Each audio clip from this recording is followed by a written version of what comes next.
Boa tarde, eu sou o Rafael Agra, vou dar sequência à série de vídeos sobre juros futuros, e hoje eu vou falar um tema um pouco diferente do que eu vinha falando, sobre a melhor estratégia que eu acho, ou uma das melhores que existe para swing trade, tá? E aí depois eu falo o porquê que eu acho que essa estratégia tem a ver com juros futuros.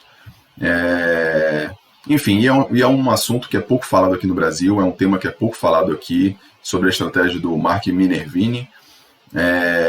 O livro que ele tem não é traduzido para o português, as pessoas não conhecem muito, e assim, é a estratégia que eu mais recomendo quando alguns colegas me perguntam sobre swing trade, qual a melhor forma de operar, e o cara não é grafista mesmo, ou é mais fundamentalista. Eu acho que é uma estratégia que une um pouco das duas escolas e é muito boa. Enfim, entrando aqui um pouquinho na história do Mark, quem é o Mark Minervini, né? Bom, o Mark Minervini é um trader, analista técnico, tá? Um trader autônomo, começou a carreira como analista técnico, ganhou o campeonato de trading de 1997 dos Estados Unidos, e aí ficou famoso desde essa época lá nos Estados Unidos, virou ícone no mercado de trade aí, nos Estados Unidos, com a rentabilidade de 155% ao ano, em 97, e acho que o segundo ficou com menos de 80% ou menos de 90%, o segundo colocado nesse mesmo ano do campeonato.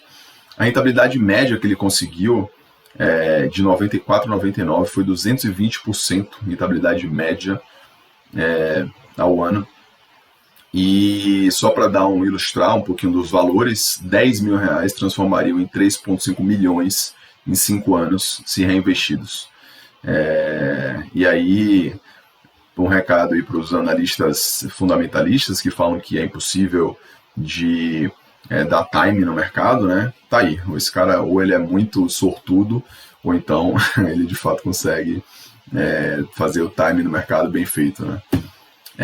Bom, como é que é a estratégia do Minervini, entrando um pouco na estratégia dele? Eles consideram um trader técnico-fundamentalista, ou seja, ele usa análise técnica e fundamentalista. Ele desenvolveu o seu próprio sistema chamado SEPA, Specific Entry Point Analysis, um ponto específico de entrada, e tem 5 elementos chaves que ele usa para a entrada nos trades dele. Primeiro, ele busca ativos com a tendência bem definida, e aí eu entro um pouco mais a fundo nesse ponto, que é que ele chama de tendência bem definida. Segundo, fundamentos. Ele quer empresa de crescimento de receita em margem, EBITDA, enfim, todos os indicadores aí fundamentalistas crescentes. Ele sempre busca, ele sempre busca uma empresa com um catalisador ou um driver, como a gente chama aqui, algum produto bombando, um novo CEO, nova patente, que dê time, que dê momentum à ação. E ele entra sempre com ponto de entrada com baixo risco, seguindo os parâmetros que ele usa, e o ponto de saída bem definido, stop. Tá? Bom, ele estabeleceu 4 estágios de uma tendência. Então, aqui tem um gráfico para ilustrar. O estágio 1 seria a consolidação, a ação fica meio que andando, não sai do lugar, ela fica só, fica uma baixa volatilidade, andando pouco ali, no range curto. Depois tem o crescimento e acumulação, que é o estágio 2, que é onde ele acha que tem que entrar, que é onde tem que tradear. Esse estágio aqui, depois o topo de distribuição, depois o declínio. Então, o momento que ele quer pegar é sempre o estágio 2, o crescimento e acumulação. E o padrão de compra que ele ficou famoso é o famoso cup and handle, ou similar. Na verdade, no livro ele fala bastante do cup and handle, mas assim, na verdade, não necessariamente tem um handle aqui, o cup and handle, né, é o copo, que seria a xícara, acho que chama aqui, sei lá, tem um copo aqui e o handle, né, a parte de carregar a xícara. E ele fala muito desse padrão aqui, mas não necessariamente esse handle aqui seria necessariamente curvado, assim como a gente fala. Ele fala de alguns padrões similares também, disso aqui pode ser meio que reto, desde que tenha uma baixa volatilidade aqui e um baixo volume, um volume decrescente. Isso aqui tá dentro da estratégia dele. O acionamento da compra seria no rompimento desse pivô aqui, tá? Com um volume maior do que a média, que é o momentum, e a contração de volatilidade, que ele fala muito disso no livro dele, que seria nessa fase aqui, eu vou entrar mais a fundo em outro slide, seria nessa fase aqui, você quer ver uma contração de volatilidade e volume antes de dar essa porrada aqui. Esse é o melhor dos mundos, tá? Bom, o padrão de tendência técnico que ele fala, ele enumera, ele dá 8 pré-requisitos para uma ação estar na tendência de alta para ele. E eu vou falar rapidinho, depois vocês dão um stop aqui, dão um pause no vídeo e dão uma olhada aqui no cada um. O preço da ação está acima das médias de 150 e 200 dias, a média de 150 dias está acima da 200 dias, a média de 200 dias está virada para cima por pelo menos um mês de preferência 4 a 5 meses no mínimo, na maioria dos casos. A média de 50 dias está acima das médias de 150 dias e 200 dias. O preço da ação está acima das médias de 50 dias. O preço da ação está pelo menos 30% da mínima de 52 semanas ou um ano. Muitas vezes estará 100% a 300%. O preço da ação está entre pelo menos 25% da máxima. Quanto mais perto da nova máxima, melhor. E o ranking de índice relativo, reportado por Investor Basis Daily, está acima de 70, de preferência nos 80, 90. Eu coloquei aqui uma observação, não confundir com o IFR, esse índice de relativo. Esse índice aqui é um índice que é com base em outras ações também, então ele não está se comparando com o próprio ativo, tá? Diferente do IFR. E ele quebra alguns paradigmas aí que a gente tem de sobrecomprado, sobrevendido, até do próprio IFR, que não necessariamente só porque você tem um IFR alto que a ação vai começar a cair. Ele fala muito sobre um indicador fundamentalista de preços-lucro, que falam muito.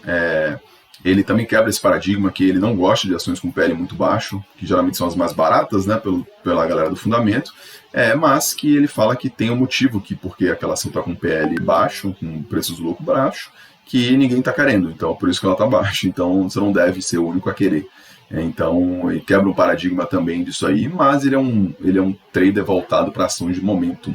Ele quer pegar grandes movimentos em empresas geralmente pequenas, menores, para pegar grandes porradas. E aí ele pega bastante empresa tech, empresa com IPO, que fez IPO há pouco tempo. Enfim, é uma estratégia, basicamente ele quer ganhar muito e perder pouco. E aí, entendendo mais do padrão de compra que ele fala sobre overhead supply. O que seria esse overhead supply? Eu coloquei um gráfico aqui, o que seria o cup and handle dele, né? E ele explica cada momento aqui desse gráfico. Bom, ele fala que quando a ação começa a cair aqui, tem muita gente comprada aqui. Tá? Então, você está comprado aqui, você está perdendo dinheiro. Então, caiu aqui, você está perdendo dinheiro. Caiu mais aqui, e aí aqui começa a entrar os bottom fishers, né? As pessoas querendo pegar o fundo, os compradores de fundo, ou a galera que quer catar o fundo, né? Começa a comprar o fundo, a ação começa a sair, mas aí você tem esses caras aqui que estão comprados, eles já estão bem comprados até, você tem muita gente querendo vender, então às vezes eles vendem aqui, e aí tem os mãos de alface que também vão vender aqui, então eles querem vender por aqui. E também tem esses caras que estão mal comprados, que eles querem que volte para o break-even deles ou para o 0 a 0 para sair vendendo, para vender tudo. Então o cara está comprado aqui, ele está rezando para voltar para o preço dele para ele sair. E aí, ou seja, você tem esses caras aqui querendo sair, muita gente querendo vender, e esses caras aqui que já cataram fundo lá, estão com lucro positivo, mas são mão de alface ou não querem segurar, então eles querem vender também. E aí você tem um alto volume ainda, muita gente, muita briga aqui. Isso que ele explica, essa parte aqui do copo. E aí depois você começa a ver uma baixa volatilidade e um volume diminuindo. Esse volume diminuindo aqui significa para ele que você não tem mais uma grande oferta de venda, ou seja, você não tem mais tanta gente mal comprada ou o cara que comprou lá no fundo que quer vender. E aí explica, não tem mais tanta gente querendo vender. A ação, quando rompe esse pivô aqui, tem grande chance de subir muito rápido. E isso acontece também porque quando rompe, chama a atenção do público em geral, e as pessoas, fundo começa a montar posição, pessoa física começa a entrar, e aí você não tem ninguém perdendo dinheiro na ação que seja comprado. Isso aí faz com que você não tenha muita oferta de venda, e impulsiona as ações. Enfim, essa é a psicologia por detrás, que eu acho simples, mas eu acho fantástico. E é um pouco da psicologia, da filosofia, da análise técnica. Se você for entender até suporte de existência, é isso também, né? Mas ele fala mais voltado para as ações aqui de momento, né? Como ele faz esse contração de volatilidade dele, ele explica mais ou menos como funciona. E aí eu coloquei alguns exemplos de algumas ações que daria para ter feito isso. Peguei 3 aqui, que as ações que eu sabia que tinha dado porrada, dei uma olhada rápida aqui, peguei o primeiro momento que eu vi. Magalu, que todo mundo sabe, desde 2016 porrando aí, subiu não sei quantas mil vezes. Peguei um padrão dela aqui no meio do caminho, em 2018, no começo de 2018, que ela fez um cup, e o handle aqui baixinho, a volume diminuindo, a volatilidade também. Quando subiu aqui, depois ela subiu 70% em 4 meses. Local Web. Aí eu peguei um caso bem recente, outra ação com o valuation baixo, dá para, agora não mais, né, mas enfim, relativamente baixo, ou seja, por isso multiplicar, quando ela fez o IPO lá atrás, já subiu muito desde que fez o IPO. E aqui também, ó, a volatilidade diminuindo, o volume também, depois ela rompe aqui, ele compra nesse rompimento aqui, nesse breakout, o stop aqui embaixo, e aí ele pega surfa essa onda aqui, 46% em 14 dias, e BPAN, Banco Pan, também, ó, no ano passado aqui, a volatilidade diminuiu, parou aqui, ó, não tinha mais volume praticamente, depois começou a entrar volume, e aí subiu 156% em 30 dias. Bom, gerenciamento de risco, uma coisa que ele fala muito no livro dele, ele coloca 2 capítulos para isso no final. E ele fala, uma coisa que eu concordo bastante, é que se existe um santo grau no trading, é o gerenciamento de risco. É a única coisa que você consegue controlar, a sua perda, você não consegue controlar mais nada. Então, o stop loss que ele coloca é sempre menor do que 10%, ou 10% ou menor do que 10%. E aí ele coloca a famosa tabelinha aqui do loss para quando você precisa ganhar para entrar no 0 a 0. Uma coisa básica, mas assim, as pessoas esquecem disso no dia a dia. Se você perde 10%, você precisa de 11% para recuperar. Se perde 30%, você precisa de 43%. Se você perde 50%, você precisa de 100%. Se você perde 80%, 90%, você quase nunca vai conseguir recuperar isso aqui. É extremamente difícil. É muito mais difícil você ganhar 900% do que você perder 90%, né? Então, ele fala muito de você cortar seus losses pela raiz. E ele fala no livro dele que ele era um trader que não colocava stop loss, e ele tinha um histórico até razoável de 20% a 30% ao ano, basicamente operando um fundamento e tal, e depois ele resolveu colocar 10% máximo de loss nos trades dele, e foi de 20% a 30% a 70% no ano. E aí, desde então ele viu que o quanto é importante você cortar pela raiz suas perdas. Ele protege os lucros assim que vão subindo, tá? Eu coloquei um exemplo aqui, ó, o buy point aqui, onde ele compraria, colocaria o stop loss aqui embaixo, aí depois aumentaria aqui, colocaria aqui embaixo o stop loss dele, e aí por aí vai.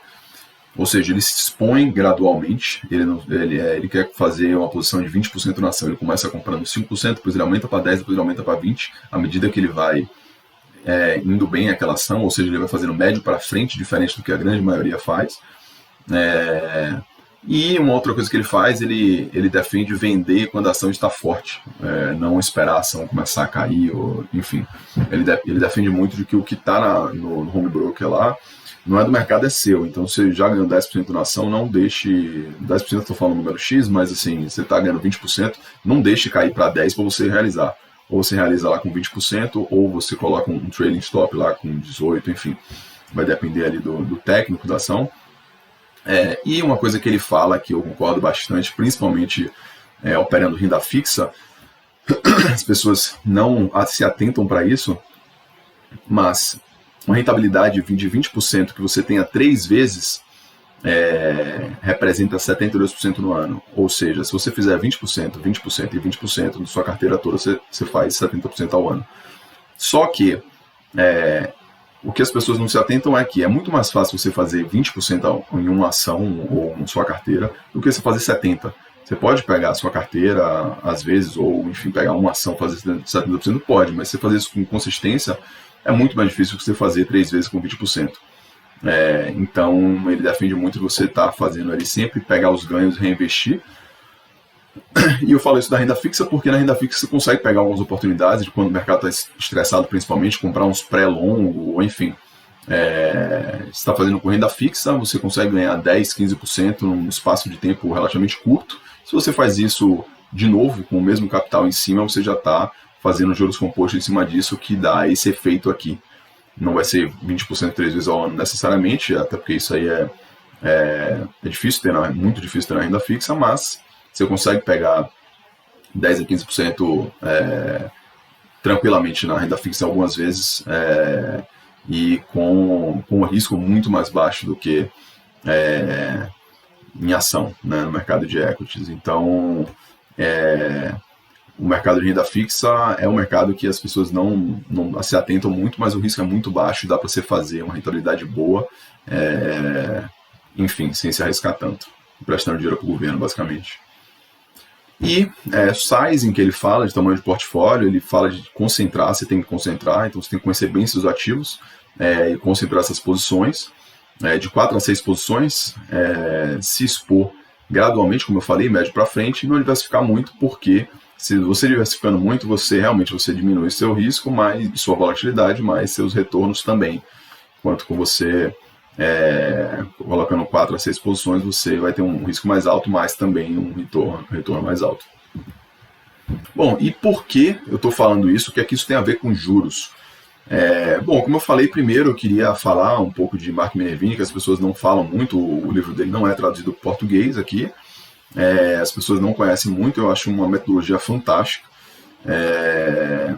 e a filosofia dele eu acho que todo trader deveria ter, que basicamente eu coloquei os 3 principais pilares, que é buscar sempre o melhor risco-retorno, se expor gradualmente em posições vencedoras, então você vai pegar os juros compostos a seu favor e não contra, como a grande maioria faz, cortar as perdas o quanto antes e pequenas, que é aquela tabelinha que eu mostrei lá, o quanto mais você perde, mais você vai conseguir, você vai precisar fazer para você voltar para o break-even lá, é o mais difícil. E o 2, que aí eu vou elencar cada ponto aqui com juros, unir o fundamento com análise técnica. Ele fala no CEPA dele, ele fala dos 5 principais pontos para entrar. Tendência bem definida, nos juros você tem spread da curva, e os ativos em geral são bem direcionais. Então quando entra um spread, geralmente, e você consegue ver, eu já mostrei até como eu vejo isso, dá para você fazer a conta, obviamente, que é a melhor forma de fazer. Você vê o quanto o mercado está precificando de alta, por exemplo, nos curtos, e você fazer exatamente quanto você acha que vai, enfim, fazer a conta. Mas, de uma forma geral, principalmente, a curva começou a inclinar, os spreads estavam exprimidos, tende a subir, porque é um momento de estresse e tal, então, geralmente, tende a ser bem direcional esses movimentos do spread da curva e os ativos de uma forma geral. Os fundamentos, o crescimento de receita e margem que ele fala, bom, basicamente, fazendo um paralelo com o DI, acompanhar um fundamento macro para embasar a precificação da curva. Então, assim, quando tiver, sei lá, a curva, a Selic está 2, um juro super baixo. O FACA 22 agora, que é o janeiro 22, estava 3 e pouco, super barato. Começou a sair dado de inflação, assim, você não precisa ser um gênio para saber que a galera vai tomar juros curtos porque a inflação está porrando, e não era só o GPM, que o Banco Central fica dizendo que é momentâneo e tal, IPCA porrando, que é o mandato do Banco Central. Então, assim, aí você vê pelo fluxo lá entrando, você sabe que a inflação está saindo do controle, você vai vender juros curtos, entendeu? Simplesmente isso, sem complicar muito, falando a grosso modo. Então, acompanhar o fundamento macro, você entender mais ou menos o que está acontecendo, e precificar a curva, obviamente, aprender a precificar a curva. Um catalisador, que ele fala de um produto bombando, novo CEO, nova patente. Aí, como eu falei, notícias de inflação muito acima do esperado, risco fiscal, o dólar bombando, você vai vender juros, enfim. E aí, os outros 2 pontos, que é gerenciamento de risco, o ponto de entrada com baixo risco, através de fluxo no intraday, eu gosto muito de ver, porque para mim, me baseia muito quando eu vejo volume entrando, a galera comprando pesado, eu sinto segurança de comprar junto. É diferente eu estar comprando um negócio sem um dia fraco e tal. Enfim, stop de ponto de saída bem definido, stop sempre bem definido, e possível perda traçada. Acho que a primeira coisa que qualquer trader de sucesso faz, primeira coisa é calcular o risco que você pode perder naquela operação, porque assim, independente se você está 100% certo nos seus fundamentos, análise técnica e tal, vai dar errado em alguns momentos, vai dar errado, então você tem que estar pronto para perder aquela grana que você está botando lá.